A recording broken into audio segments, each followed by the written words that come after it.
Le Salvador est connu dans tout le Brésil pour avoir une culture vibrante et unique. Avec près de 3 millions d'habitants, le Brésil est le 4e pays le plus peuplé du continent. L'Église adventiste a connu une croissance significative ici, avec des églises dispersées dans tout le Salvador. Malgré la forte présence adventiste, il y a encore des zones non desservies de la ville. La Mission mondiale s'efforce d'identifier les zones où il n'y a pas de présence adventiste et d'y établir de nouvelles congrégations. Le quartier où vivait Josénildo est l'une de ces zones non pénétrées. Il était connu comme un ivrogne dont les mauvaises habitudes perturbaient sa famille et toute la communauté.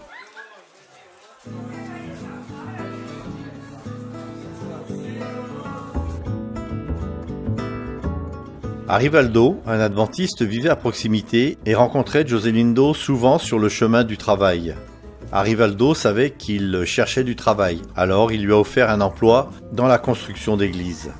Ils n'ont pas mis longtemps à devenir des amis. Arivaldo le traitait avec respect, ce qui faisait que Josénildo se demandait pourquoi il était toujours si gentil. Avec le temps, Arivaldo lui demanda s'il s'intéressait aux études bibliques, et les deux hommes se mirent à lire la Bible ensemble.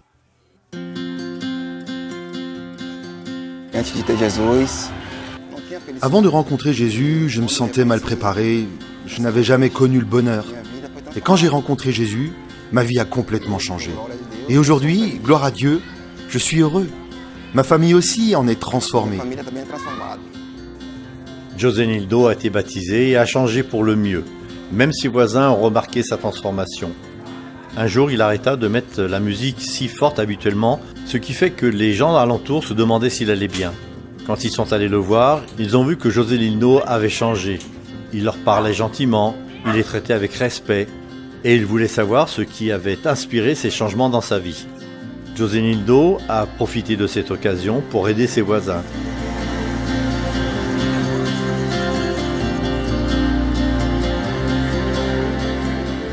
Chaque vendredi soir, ils se réunissent dans son salon pour parler de leur semaine. Ils apportent ici leurs préoccupations, leurs demandes et leurs louanges. Josénildo les dirige vers la Bible, leur montrant un créateur qui se soucie profondément d'eux. Il a même un temps prévu pour les enfants, puisque la fille de Josénildo dirige une activité dans le couloir.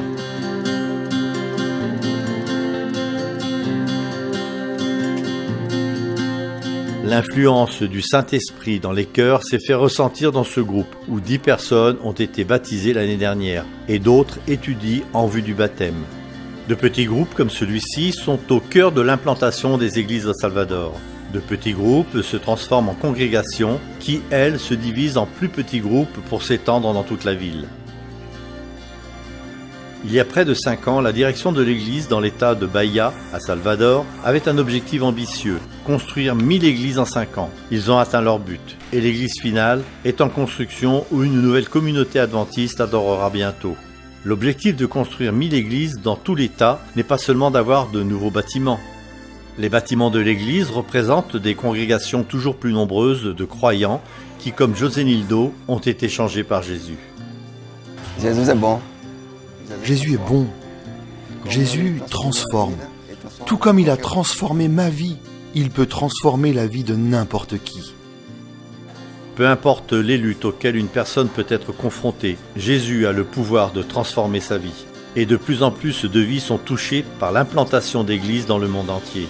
Merci de nous aider à changer des vies en soutenant l'implantation d'églises à travers la mission globale.